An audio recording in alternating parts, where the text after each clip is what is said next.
Queridos hermanos y amigos, buenas tardes, bienvenidos. Aquí nos encontramos otro día más, listos, preparados ya para abrir la palabra de Dios y estudiar un poquito acerca de la epístola a los Romanos, capítulo 3, versículo 21 en adelante.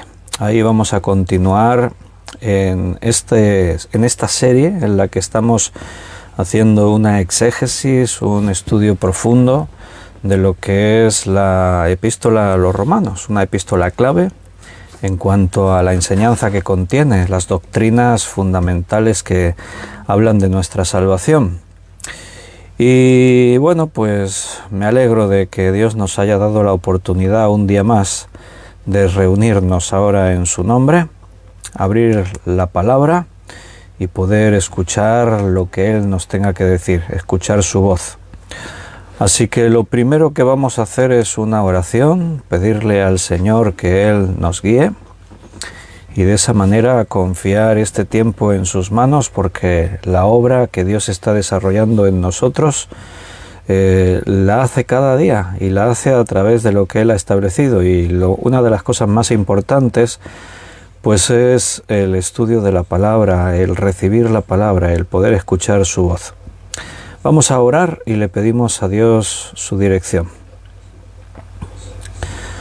Señor, muchas gracias por otro día que podemos venir en tu presencia y al abrir tu palabra tener la certeza de que escuchamos tu voz.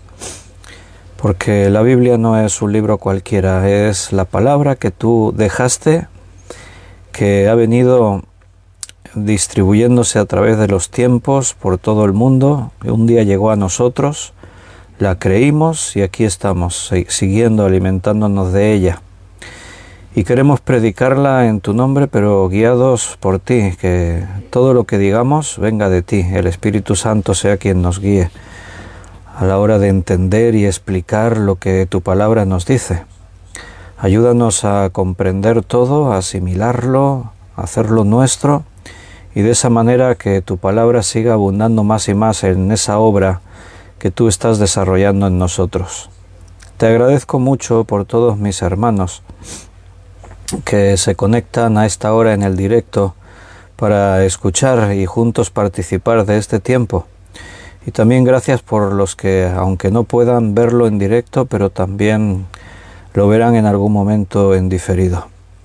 Gracias, Señor, porque tú eres nuestro Dios, tú nos redimiste, nos declaraste justos, ya no hay ningún pecado que cuenta en nuestra contra, sino que nos has dado la salvación. Ayúdanos a asimilar bien esta enseñanza, esta doctrina, para sentirnos libres de esa esclavitud del pecado y a la vez responsables de la salvación y la obra que tú nos has encomendado. Bendícenos y quedamos en tus manos, confiados en que tú nos vas a dirigir. Te lo pedimos todo en el nombre de nuestro Señor Jesucristo. Amén. Muy bien, mis queridos hermanos, pues ya estamos aquí un día más. Vamos sumando días. Hoy es 21 de febrero y es lunes. Y como hemos dicho, vamos a seguir estudiando en la epístola a los Romanos. Yo ya estoy preparando mi Biblia y buscando Romanos capítulo 3. Estamos en uno de los pasajes claves de esta epístola, porque aquí es donde, de una forma muy clara, el apóstol Pablo enseña la condición del ser humano en relación con el pecado. Por cuanto todos pecaron, dice ahí en el versículo 23, que es lo último que estábamos estudiando. Bueno, no, todavía no hemos llegado a este versículo 23. El último día nos quedamos en el 20. Pues hoy vamos a ver, entre otros versículos, que dice que por cuanto todos pecaron y están destituidos de la gloria de Dios. Pero a continuación dice que fuimos justificados gratuitamente por su gracia, mediante la redención en Cristo Jesús. Ese es el regalo que Dios nos ha dado, su gracia. Y vamos a hablar de eso, y confiando que el Espíritu Santo nos guíe a recibir la enseñanza. Bienvenidos a todos, me alegro muchísimo todos los días de ver que estáis ahí ya esperando y preparados para que juntos podamos compartir la palabra del Señor. Eso es lo que los saludos ha escrito Rosario, Paco, están ahí, dice: hola, preparados para la palabra de Dios. Qué bien que estemos preparados. Y Miguel Torres también escribió un saludo por ahí: amado Pastor Víctor, gracia y paz os sean multiplicadas de Dios y Padre nuestro Señor Jesucristo. Dios los bendiga a todos. Bendiciones también para ti, Miguel. Juan Bermudo: que la gracia y la paz del Señor estén con todos, dice Juan. Contigo también, Juan. Y tenemos a Yolanda y a Gabriel, que también saludan y desean bendiciones para todos, así que para vosotros también bendiciones. David, Liliana y los hijos David y Daniela, bienvenidos a los 4. Bendiciones, Ana Rita, muchas bendiciones, dice Ana Rita, para ti también. Benito dice: buenas noches a todos mis hermanos. Bueno, buenas noches, Benito. Juan Vázquez también saluda, dando abrazos.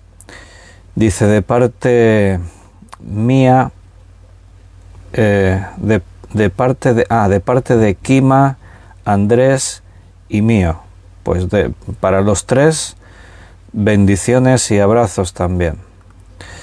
Ahí también está Carmen Herrera saludando, bendiciones también desea, pues para ti también, bendiciones, Carmen. Ani, buenas noches, bienvenida. José María, buenas tardes, bienvenido, bendiciones. Beatriz, buenas noches, Beatriz, que Dios te guarde a ti también. Ana Karina, buenas tardes, bendiciones, Ana Karina. Jacinta, bendiciones también para ti, también nos desean bendiciones por acá y desde México también, buenas tardes, Luz Bañuelas, bendiciones. Bueno, esos son los mensajes que han entrado así de momento. Y para ya aprovechar el tiempo, vámonos a Romanos capítulo 3 y vamos a continuar estudiando una nueva división, un nuevo párrafo. Habíamos llegado el último día al versículo 20. Seguimos dentro de un tema que se inició en el capítulo 1, versículo 18, y ahí continuamos. Pero en los bloques vamos viendo esas divisiones que Pablo ha estado haciendo, guiado por el Espíritu Santo, inspirado por el Espíritu Santo. Y estábamos viendo en este párrafo del 9 al 20 que todos somos iguales delante de Dios, no hay diferencia, no hay justo ni uno. Y citando Pablo las Escrituras, vimos que el Antiguo Testamento ya enseñaba este principio. Y ahora llegamos a un párrafo clave, muy importante en esta epístola a los romanos, porque aquí en Reina Valera, en esta versión, el título que el traductor puso es: la justicia es por medio de la fe. Pero es un título así como muy escueto, porque la verdad es que el párrafo tiene un montón de enseñanza y habla de muchas cosas. Así que vamos a ir por partes, desde el versículo 21 en adelante hasta el 26 sería esta primera parte, este primer párrafo que nosotros vamos a estar estudiando, y después continuaremos hasta el 31.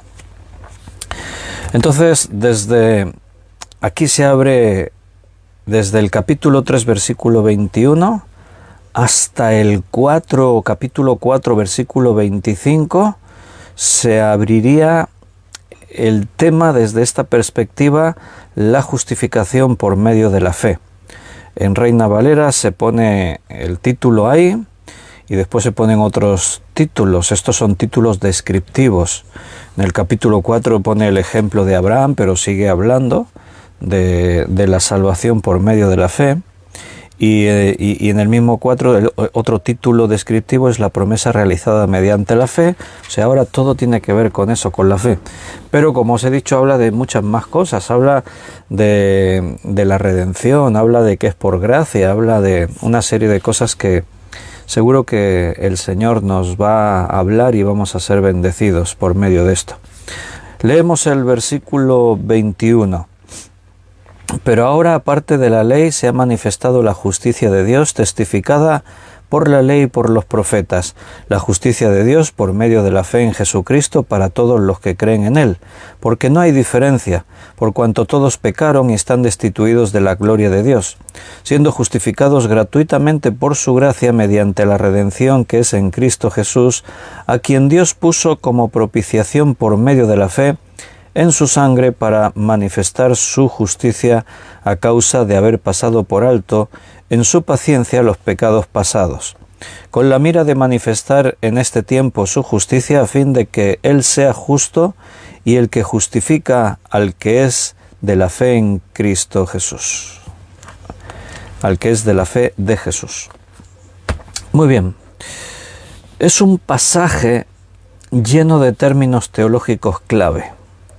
La frase justicia de Dios ocupa un lugar destacado en todos estos versículos que vienen a continuación.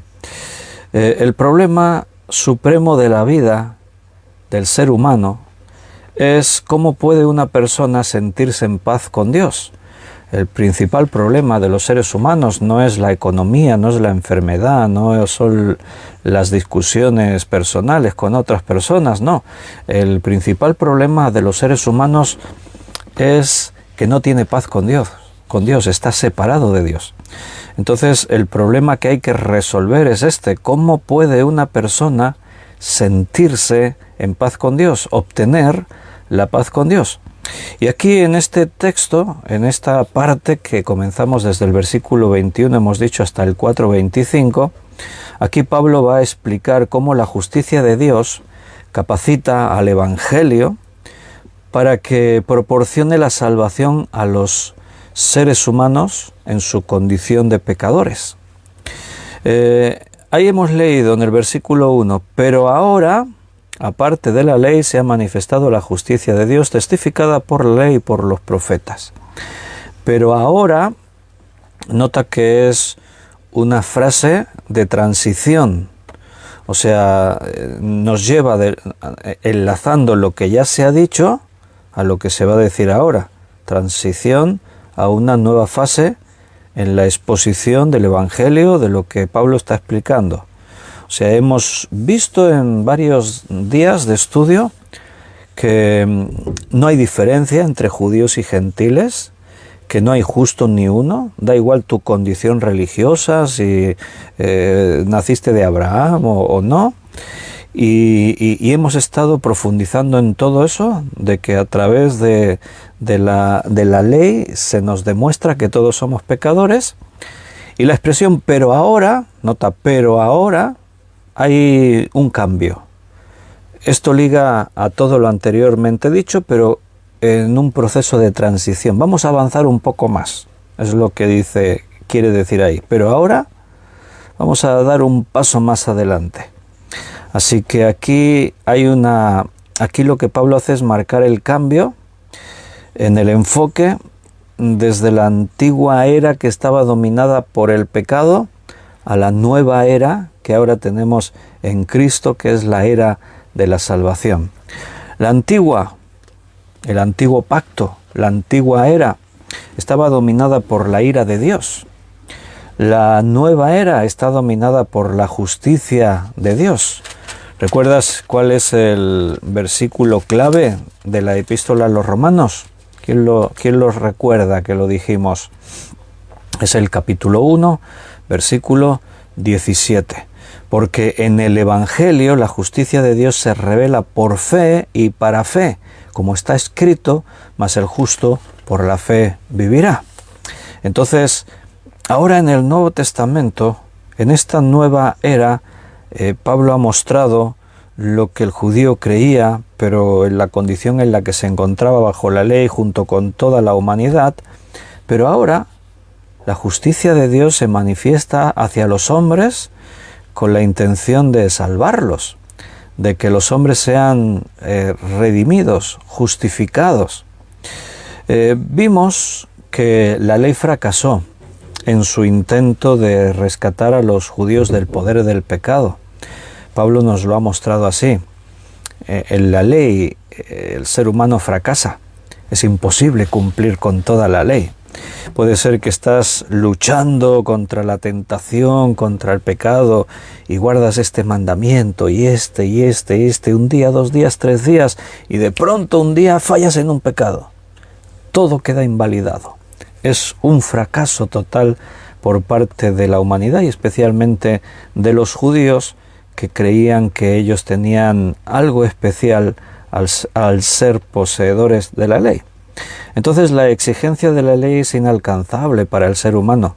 Ningún hombre puede llegar a ser salvo por medio de cumplir con toda la ley y no cometer ningún pecado. Aquí ley se refiere al pacto mosaico, o sea, es el pacto que Dios hizo con Moisés.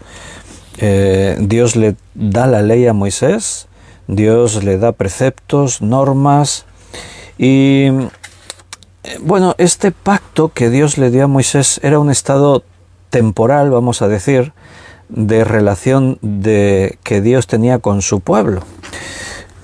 El objetivo de todo esto, bueno, pues de alguna forma regular la vida de la nación de Israel y también de revelar el pecado que el pueblo tenía.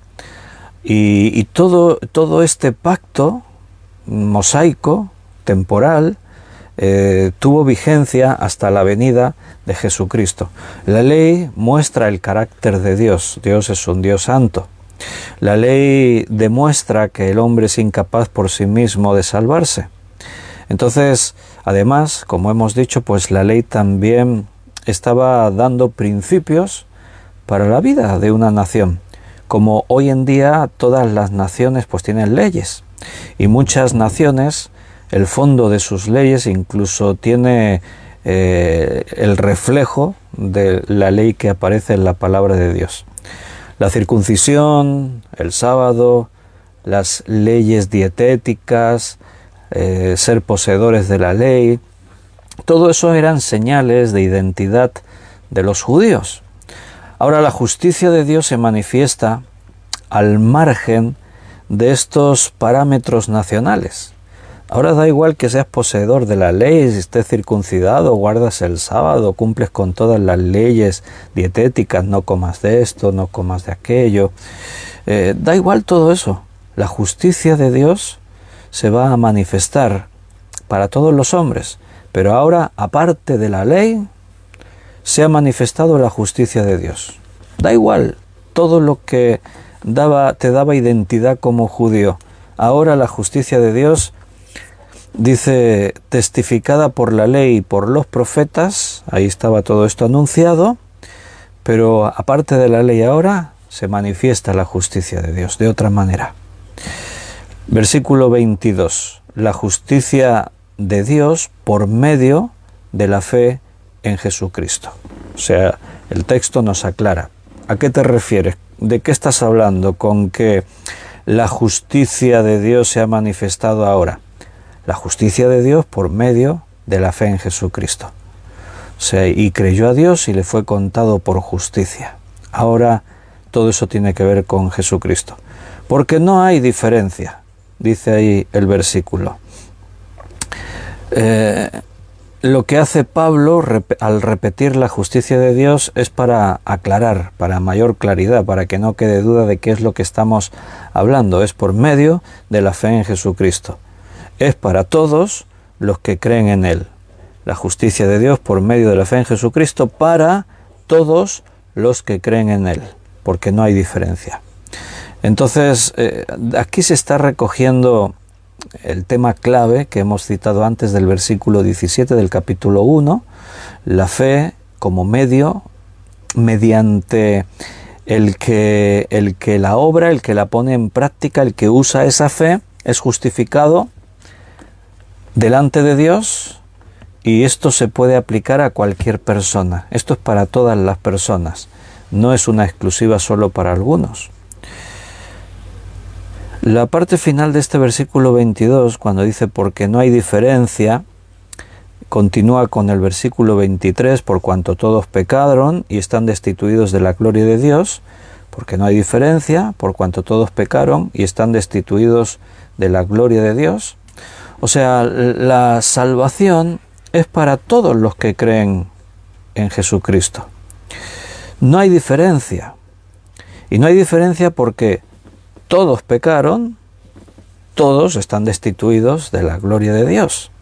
Entonces la justicia de Dios está a disposición de todos. ¿Se entiende el concepto? O sea, el decir que todos pecaron y todos están destituidos de la gloria de Dios en medio de hablar de la justificación, nos muestra que la justificación es para todos, por cuanto la condición de todos es la misma. Da igual que seas judío, da igual que seas griego, da igual que pertenezcas a una religión, que te consideres buena persona, da igual. Todos pecaron, por lo tanto, todos están destituidos de la gloria de Dios. Así que la salvación está al alcance de cualquiera, porque todos necesitan esa justicia. Todos han pecado, todos perdieron su relación con Dios, todos necesitan la posibilidad de ser salvos, de ser justificados. No hay distinción básica entre la gente con respecto a su situación delante de Dios. Los judíos apelaban a su condición de ser el pueblo escogido. Tenemos la ley, tenemos la circuncisión. Los españoles podemos apelar que a España se la llamó la reserva espiritual de Europa. ¿Habíais oído eso? Podemos apelar a nuestra tradición histórica como una nación cristiana. Aquí en España los reyes siempre fueron cristianos, tuvimos los reyes católicos. Podemos apelar a lo que nos parezca, nuestra condición religiosa. Hay personas que pueden apelar a su carácter bueno, entre comillas lo de bueno, ¿no? Yo soy buena persona, yo no hago nada malo a nadie, yo hago obras de caridad, tengo apadrinado un niño, yo colaboro con distribuir alimentos entre los necesitados, pero da igual, no hay distinción básica entre la gente. Delante de Dios todos pecaron, delante de Dios todos están destituidos de su gloria por la condición del pecado. Y por lo tanto, la justificación es para todos. Todo esto que tú puedas venir y decirle a Dios, es que yo voy a la iglesia siempre, es que yo doy ofrendas, es que yo nunca he matado a nadie, no he robado así nada grave, no he hecho... Todo eso delante de Dios carece de valor cuando se trata de determinar nuestra salvación. ¿Me explico? O sea, eso no tiene valor para poder venir y decir, mira lo que yo he hecho, necesito, o sea, merezco ser justificado. No, delante de Dios, un Dios cuyo carácter es justo y santo, no puede aceptar unas buenas obras que yo hice, o mi condición de haber nacido de Abraham, o el hecho de tener una tradición cristiana. Todo eso delante de Dios no tiene valor en cuanto a la salvación, porque todos hemos pecado. Cuando dice ahí que estamos destituidos de la gloria de Dios, ¿qué quiere decir la gloria? Bueno, la gloria es el esplendor de la presencia de Dios. Por causa del pecado, perdimos el privilegio de estar en la presencia de la gloria de Dios, de estar ante su persona. Génesis nos relata que Adán y Eva, dice que se paseaban, el hombre se paseaba con Dios, juntamente con Dios por el huerto. Entonces el hombre podía estar ante la presencia de Dios, ante la gloria de Dios, y no tenía ningún problema. Cuando Adán pecó, lo primero que hicieron Adán y Eva fueron esconderse de la presencia de Dios, y lo que Dios hizo fue expulsarlos del paraíso. Cuando Adán y Eva pecaron, entonces Dios ya no se les manifestó en persona, les habló. ¿Dónde estás?, le dijo. Y Adán y Eva contestaron, nos escondimos porque oímos tu voz en el huerto y tuvimos miedo. y nos dio vergüenza porque estábamos desnudos. Y dijo Dios, ¿y quién nos enseñó que estabais desnudos? Entonces, desde que el hombre pecó, perdió el poder estar ante la gloria de Dios. A veces cuando Dios se manifestaba, a algunos hombres se les aparecía. Estos hombres, si eran conscientes de lo que eso representaba, algunos se postraron, como Isaías, por ejemplo. ¡Ay de mí que soy hombre muerto, porque siendo hombre de labios inmundos han visto mis ojos la gloria de Dios!, ¿no? Estos hombres eran conscientes que en nuestra condición de pecado, si nos posicionamos delante de Dios con su esplendor y su gloria, morimos.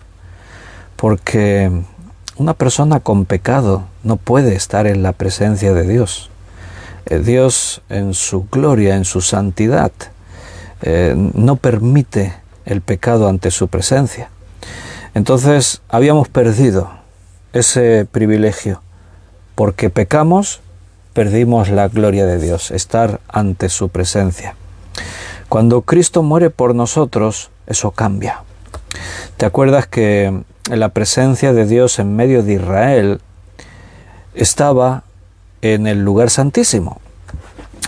Primero en el tabernáculo, después cuando el templo fue construido, había una dependencia dividida en dos partes, en dos salas. Una primera estancia era el lugar santo y la de más adentro era el lugar santísimo. Y en el lugar santísimo es donde estaba la presencia de Dios, la gloria de Dios estaba en ese lugar. Sabes que en ese lugar estaba el arca de la alianza y ahí se entendía que estaba la presencia de Dios, estaba su gloria. Entonces nadie podía entrar a ese lugar porque si alguien se atrevía a entrar seguramente moriría. Y era por eso, porque la gloria de Dios estaba ahí. Solamente podía entrar una vez al año el sumo sacerdote y entraba para traer una ofrenda. Venía con una ofrenda de sangre derramada en propiciación por los pecados. La sangre de un cordero que se había sacrificado era introducida por el sacerdote, el sumo sacerdote, a ese lugar santísimo.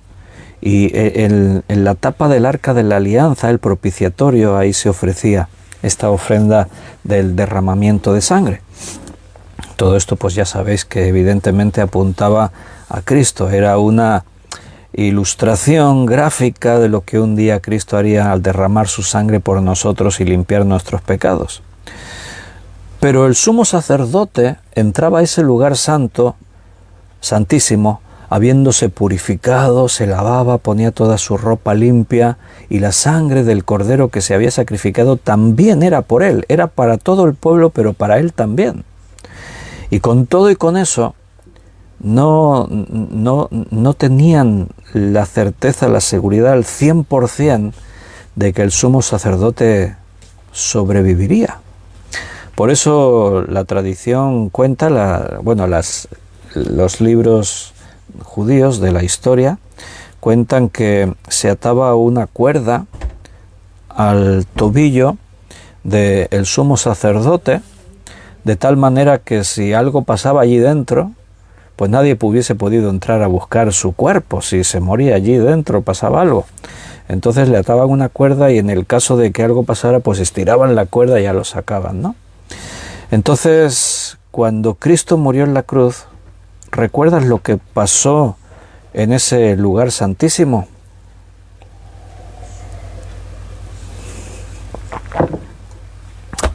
Pues pasó que el velo del templo que separaba el lugar santo del santísimo se rasgó de arriba abajo, se rajó y quedó abierto el lugar santísimo. Era un telón grueso que hacía esa separación y nadie podía entrar, como hemos explicado. Pero cuando Cristo murió, se rasgó ese telón, y esto fue obra de Dios, mostrando a los hombres que a partir de ese momento el ser humano tenía acceso al lugar santísimo. ¿Por qué? Porque la sangre de Cristo nos limpia de todo pecado. Ahora nosotros podemos venir a la presencia de Dios hablarle a Dios. Podemos venir a traer nuestra ofrenda de alabanza, de gratitud, a pedirle según nuestros problemas. Podemos venir a su presencia porque la sangre de Cristo nos ha limpiado. De esto vamos a seguir hablando ahora a continuación, porque está todo muy bien explicado, muy bien desarrollado aquí en estos versículos que estamos mirando. No hay diferencia, todos pecaron. Esa expresión, no hay diferencia, estamos en el versículo 22 al final, porque no hay diferencia, resume uno de los elementos clave de la exposición de Pablo, que se ha venido haciendo hasta ahora, judíos y gentiles. Y ahora esa frase resume todo lo dicho anteriormente, porque no hay diferencia, no hay distinción básica entre la gente con respecto a su situación ante Dios. Todos somos iguales. Versículo 24, vamos a seguir leyendo.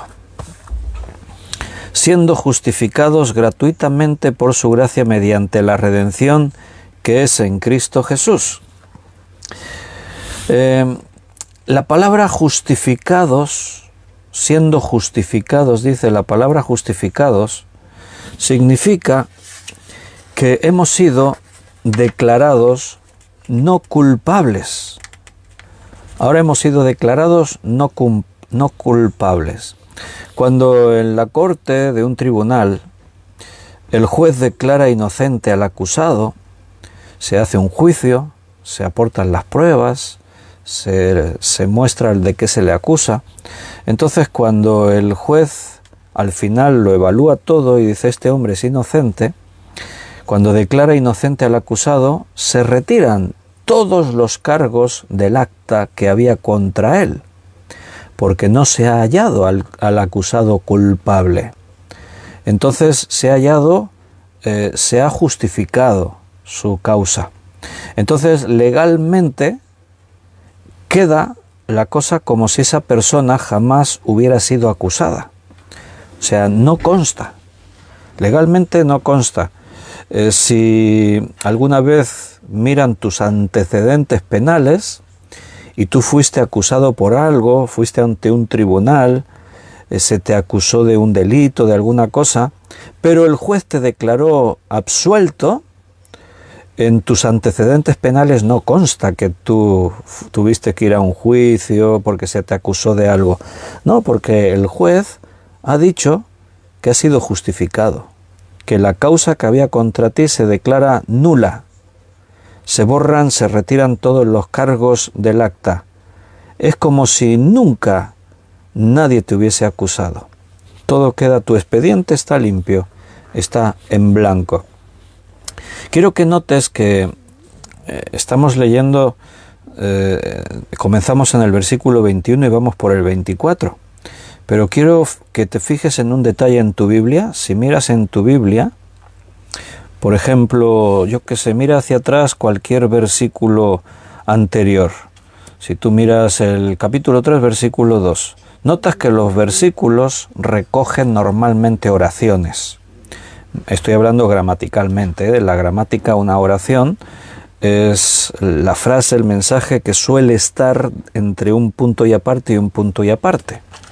Entonces, cuando se hicieron las divisiones de la Biblia, se tomó este principio, básicamente general, de que los versículos pues estén separados más o menos en oraciones. Por eso a veces hay versículos muy largos y otros versículos más cortitos.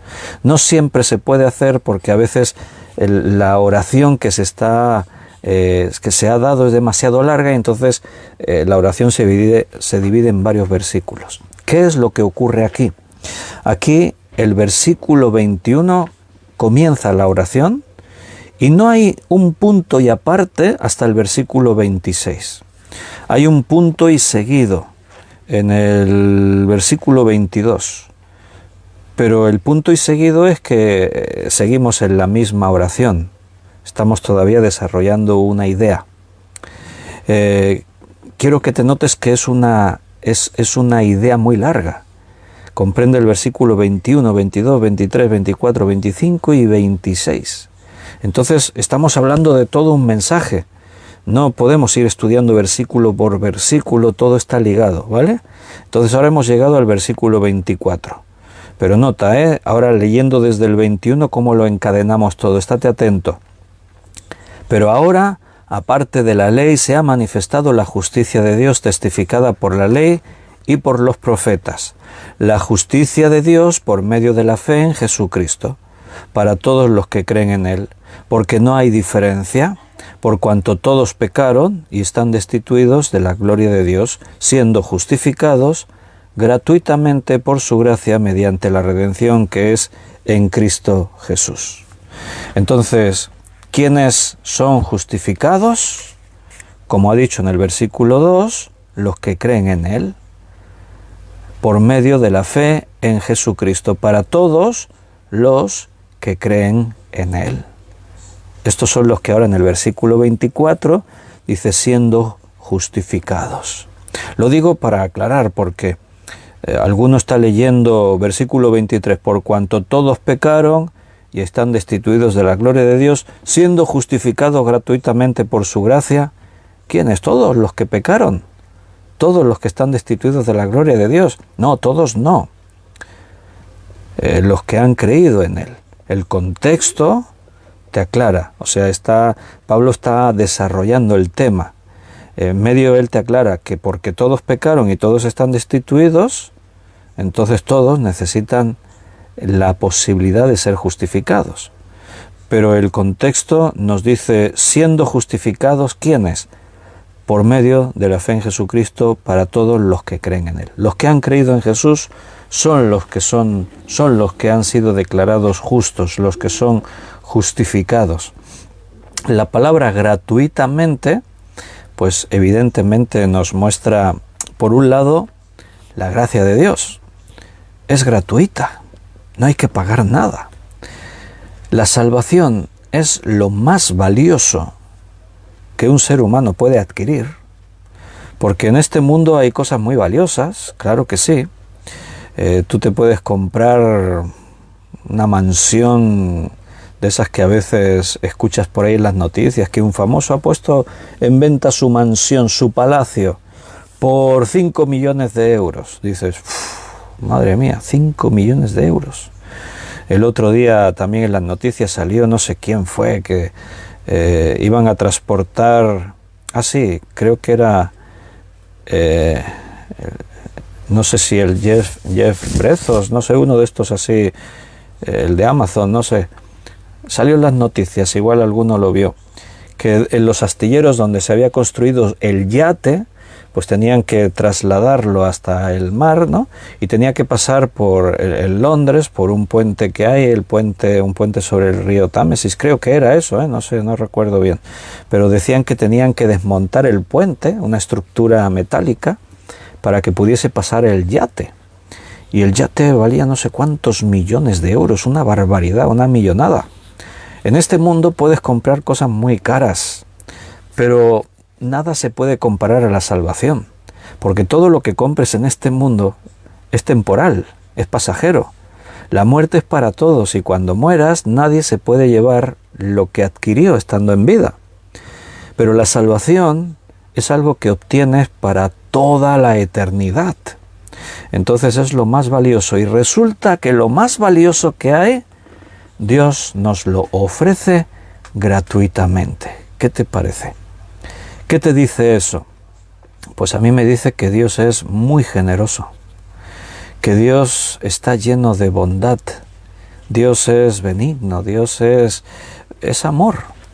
La motivación de Dios para hacer eso es el amor. De tal manera amó Dios al mundo, que ha dado a su Hijo unigénito para que todo aquel que en Él cree no se pierda, mas tenga vida eterna. Entonces la salvación de Dios es gratuita. Dios no nos pide nada a cambio. Él la ofrece a toda criatura, a toda persona que esté dispuesta a creer. La condición, creer. Cuando hoy en día en algunas iglesias tú vas a encontrar que apóstoles, profetas de este tiempo, pastores, ofrecen el favor de Dios a cambio de dinero, pues ya sabes que eso es una gran herejía. Tú lo vas a escuchar, lo vas a ver muchas veces. Vas a ver que te ofrecen orar por ti a cambio de una ofrenda. Y si a veces pues en programas de televisión, de radio, es una muy buena manera de publicitar esto y obtener mucho dinero, pues ahí se ofrece. Y hermano, y te lo venden, te lo explican así como que si quieres que Dios sea generoso contigo, tú tienes que demostrar que también eres generoso. Con Dios, conmigo, ¿no? Con el profeta. Y entonces tú los ves ahí que ofrecen. Y Dios quiere sanarte, y Dios tiene poder para sanarte de tu enfermedad, y yo voy a orar por ti para que tú seas sano. Entonces envía tu ofrenda y oraré por ti.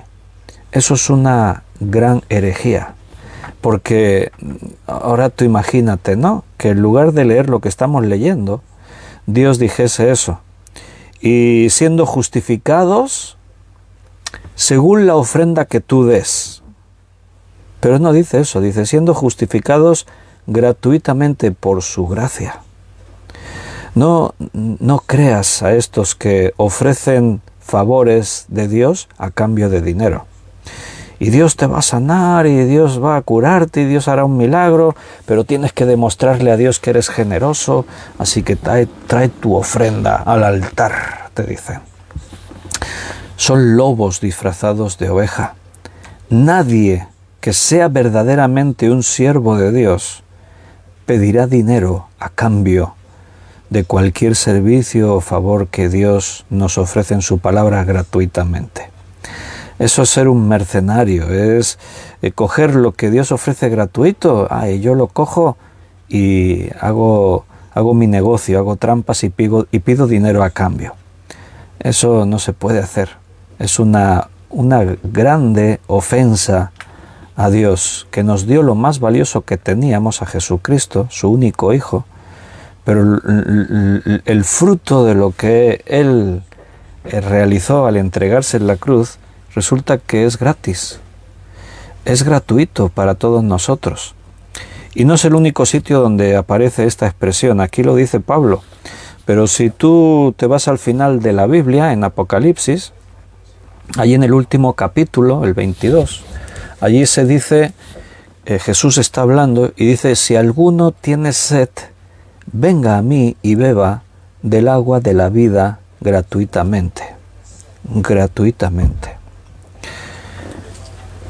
¿Cuánto estarían dispuestos los hombres a pagar si realmente existiera ese mito de la fuente de la eterna juventud?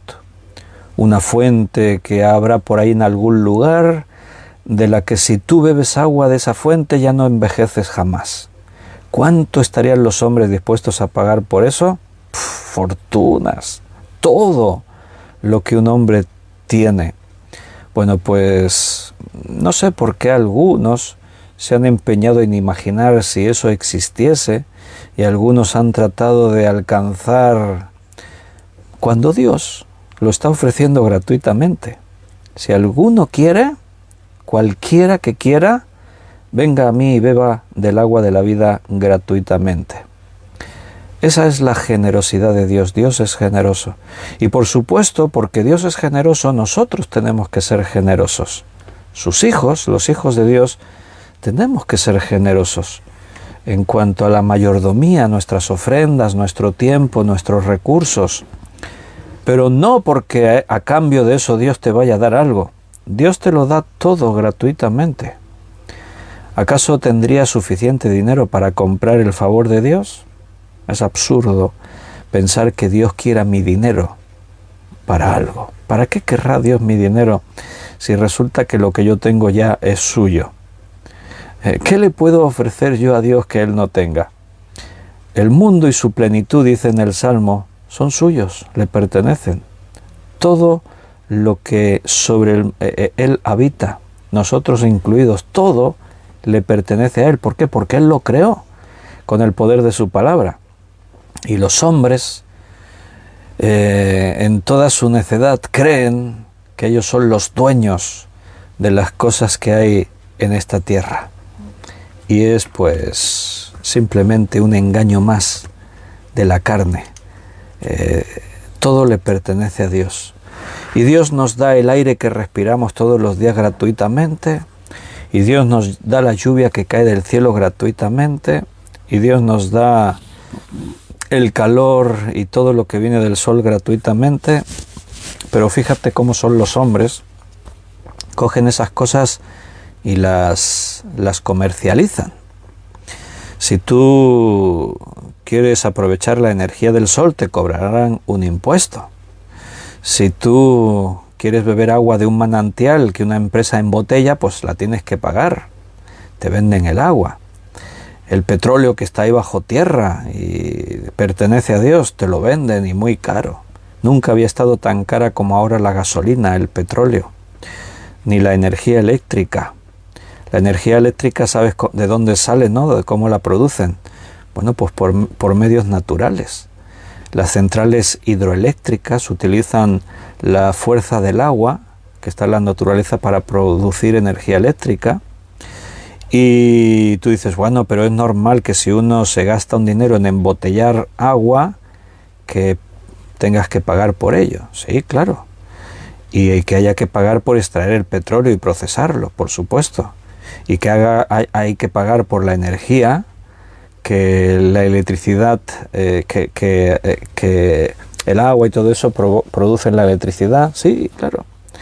Pero una cosa es pagar un precio justo y otra cosa es especular con eso y hacer que hay ya una serie de personajes que se enriquezcan a través de los recursos que a ellos no les pertenecen. Le pertenecen a Dios. Todo es suyo. Y todo lo que Dios nos lo da gratuitamente. ¿Tendría Dios que cobrarnos impuestos a esas empresas que aprovechan lo que Él dejó en la naturaleza? Pues que Dios les cobre impuestos a ellos, ¿no? Bueno, pues ya se lo cobrará el Señor un día. Porque la justicia de Dios es implacable y en el día que está determinado alcanzará a todos. Pero ¿sabes otra cosa? Además de demostrarnos esa palabra gratuitamente, nos demuestra que Dios es muy generoso. ¿Sabes qué otra cosa nos enseña?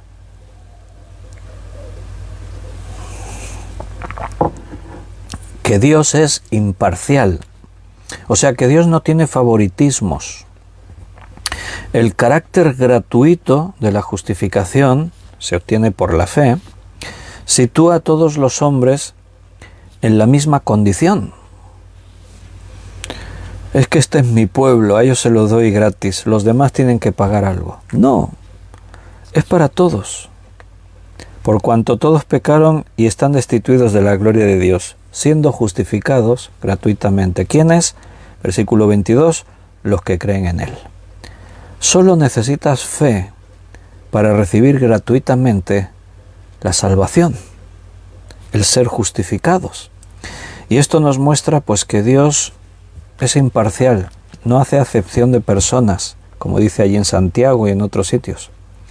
Dios trata a los hombres de la misma manera, sea cual sea la condición de cada uno. No porque uno sea descendiente de Abraham lo trata de una manera y otro porque vive allí en un contexto idólatra lo trata de otra manera. Al judío porque nació de Abraham, porque tiene la ley, porque se ha circuncidado, lo va a tratar de una forma y aquel pagano lo tratará de otra. No, es gratuitamente para todos los hombres. Cualquiera puede aprovecharse de eso. Da igual que uno sea rico o que uno sea pobre, porque si hubiese que pagar por la salvación, evidentemente tendrían ventaja los ricos, ¿verdad? Pero no, es igual. Es para todos los hombres porque es gratuito. Una cosa gratuita se convierte en accesible para todos. Cuando Dios nos da la salvación gratuitamente, además de su generosidad y su bondad y de su inmenso amor, nos está demostrando que Él es un Dios imparcial. No está haciendo diferencia entre un hombre u otro según su condición. ¿Sabes que es la primera vez aquí en la epístola a los romanos que Pablo utiliza el verbo justificar? En el griego es dikaio. Esa palabra es la primera vez que se utiliza en Romanos. Hemos hablado de la justicia de Dios, hemos hablado de el hombre justo, declarado justo, pero el verbo justificar es la primera vez que aparece.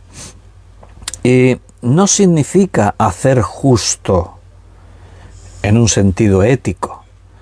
Creo en Dios y me convierto en un hombre justo. No, no se refiere a eso, sino que somos declarados justos. Recuerda lo que hemos dicho. Es un término legal. Ante la corte de un jurado, de un juez, cuando el juez declara inocente al acusado, es cuando se aplica esta palabra, justificar. Se queda justificado. De las acusaciones que se le hicieron, no tenía excusa, tenía justificación.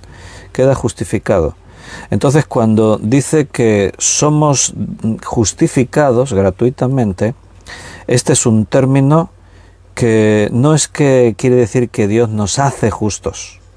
Sería como decir, somos santificados. No, son términos distintos. Otro aquí en Romanos también aparecerá y hablaremos de la santificación. Pero justificar no tiene que ver con nuestra calidad ética, con nuestra santidad, sino que es un término que dice que hemos sido declarados justos. Tu condición, cuántos pecados venías, da igual. O sea, alguien ha pagado un precio por ti. Ser absuelto por Dios de todas las acusaciones es algo que Él hace solamente a través de tu decisión de creer. Si crees, entonces Él te justifica y lo hace gratuitamente. Este veredicto judicial, según la ley judía, ellos creían que se obtenía el día del juicio final.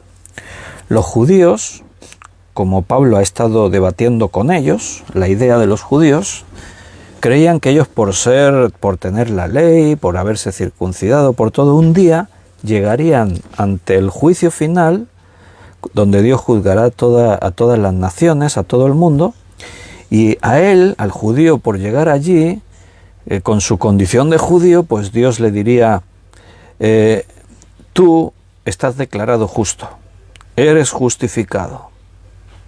Esto es lo que los judíos creían, que el veredicto de inocencia, mejor dicho, el veredicto que te justifica, ocurriría el día del juicio final. Pero según la enseñanza de Pablo y de toda la enseñanza del Nuevo Testamento que tiene que ver con la salvación, la palabra, y aquí en este texto que estamos estudiando se ve, se nos enseña que la justificación se obtiene tan pronto como la persona cree, para todos los que creen en Él. La justificación llega automáticamente cuando tú crees. Y esto da una dimensión escatológica a la salvación. O sea, ya en el instante de creer, tú eres declarado justo. Pero piensa, el juicio todavía no se ha celebrado. Piénsalo, esto es un término teológico acerca de la salvación y que muestra la dimensión escatológica, o sea, del futuro que tiene que ver la salvación. Además, esto abre una idea muy clara en temas tales como si la salvación se pierde o no se pierde. ¿Vale? O sea, piénsalo por un instante lo que he dicho, porque muchos creyentes no se lo habían planteado jamás desde este punto de vista. Por eso el judío, llevándose por la lógica, pensaba, cuando seamos juzgados en el juicio final, entonces por ser judíos, Dios dirá, tú estás justificado. Lo lógico es eso, que es en el momento del juicio cuando eres declarado justo, inocente o culpable, ¿no? Pero no, según la Biblia, en el momento de creer, tú eres declarado justo. En el momento de creer, tú recibes la absolución y por lo tanto obtienes la salvación. Pero el juicio todavía no se ha celebrado. ¿Te das cuenta? Entonces, esto es un argumento a favor de que la salvación no se pierde. Dolores preguntaba, ¿se pierde o no la salvación? No es el estudio de hoy, pero todo lo que estamos estudiando tiene que ver con eso. Y en algunos estudios ha salido el tema y lo hemos explicado. La salvación no se pierde. ¿Por qué? Porque para llegar a ser salvo, tus méritos personales no tienen nada que ver. O sea, la salvación tú no te la ganas. Es gratuita, un regalo de Dios. Por gracia sois salvos, y esto no de vosotros, pues es un don de Dios. ¿Por qué principio pensaríamos que llegamos a ser salvos por gracia, pero no nos mantenemos salvos por gracia, sino por obras? Porque si la salvación se pierde, tiene que ver con nuestras obras, ¿verdad? ¿Por qué se pierde la salvación? Bueno, por según qué actitud, por lo tanto por según qué pecados, pero llegué a ser salvo por gracia. ¿Acaso no me voy a mantener salvo por gracia? Todo esto es muy profundo, y como siempre decimos los grandes teólogos que tienen mucho tiempo libre, pues se meten en estas discusiones, si se pierde, si no se pierde y tal. Y a veces pues tenemos que ser como niños, sencillos, y así recibiremos la promesa aquella de que estas cosas Dios las escondió a los sabios y los entendidos y se las ha revelado a los niños, ¿vale? Entonces, la blasfemia sobre el Espíritu Santo, siempre llegamos a esos puntos, el tema siempre es el mismo y lo he explicado ya no sé cuántas veces, pero así para resumirlo muy rápido porque estamos ya en el tiempo, en los últimos minutos. Blasfemar contra el Espíritu Santo, si lo lees allí en el pasaje en el que se encuentra en Mateo, el contexto, veréis que Jesús le está hablando a los fariseos. Todo viene a consecuencia de que acusan a Jesús, después de que ha liberado a un endemoniado, le acusan de echar fuera a los demonios por Belcebú. Entonces él confronta como siempre a los judíos acerca de que él no ha echado fuera a los demonios por Belcebú, porque un reino no puede estar dividido, sino que él lo hace por la obra de Dios, por el Espíritu Santo, por el poder de Dios. Y en ese contexto él los confronta, y porque dice, todos los pecados serán perdonados, incluso el que hable mal del Hijo de Dios. Pero el único pecado que no puede ser perdonado es la blasfemia contra el Espíritu Santo. Blasfemar es maldecir, es rechazar. Entonces, para resumirlo así muy breve y muy rápido, mira, la única posibilidad que un hombre tiene de salvarse es de que el Espíritu Santo le convenza de juicio, de pecado, de maldad. Entonces, si tú rechazas eso del Espíritu Santo, estás pecando. ¿Por qué? Porque estás rechazando la única posibilidad que tenías de conseguir la salvación. Y ese pecado es el que Dios no puede perdonar. Porque si tú rechazas la salvación, ese pecado es imperdonable. ¿Por qué? Porque has rechazado la salvación. Si tú has matado a alguien, si tú has mentido, si tú has robado, si tú has cometido las más grandes barbaridades, pero dejas que el Espíritu Santo te convenza y llegues al punto de decir, es verdad, soy un pecador, Señor, perdona mis pecados, Dios los perdona a todos. Pero la blasfemia contra el Espíritu Santo, rechazar su obra, hablar mal del Espíritu, es lo único que no se perdonará. O sea, dicho de otra forma, nadie llegará un día ante el juicio de Dios y Dios dirá, pero tú rechazaste cuando el Espíritu Santo te intentó convencer de pecado y mostrarte que el Evangelio es la verdad y que Jesucristo te podía salvar, su sacrificio. Pero bueno, ¿sabes qué? Rechazaste la salvación, pero es igual, venga, entra a la salvación. No, eso es lo que jamás Dios hará. Por eso ese pecado es imperdonable. Entonces, es un tema extenso, pero yo solamente quería apuntarte a esto, que si tú eres declarado justo ahora, ¿vale? O sea, trata de ver la línea temporal. El juicio se producirá aquí, ¿vale? ¿Qué día? No lo sabemos.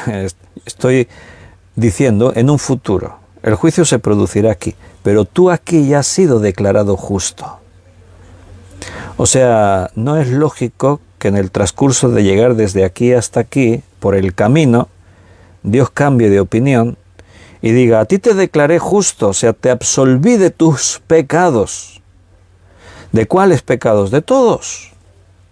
Porque para llegar aquí absuelto, todos tus pecados tuvieron que ser borrados. La obra salvadora de Cristo cubre el pasado, el presente y el futuro. Todos tus pecados te son perdonados. Ahora que eres salvo, ya no eres practicante del pecado, pero si pecas, tienes el abogado delante de Dios, a Jesucristo el justo. O sea, su abogacía en tu favor, el pecado que hoy cometiste también queda borrado. ¿Me estoy explicando? Entonces, si tú fuiste declarado justo aquí, y aquí está el juicio en el futuro, no es lógico ni bíblico, mucho menos, pensar que en algún momento Dios se arrepiente y dice, mira, te declaré justo, pero ahora ya no te declaro justo.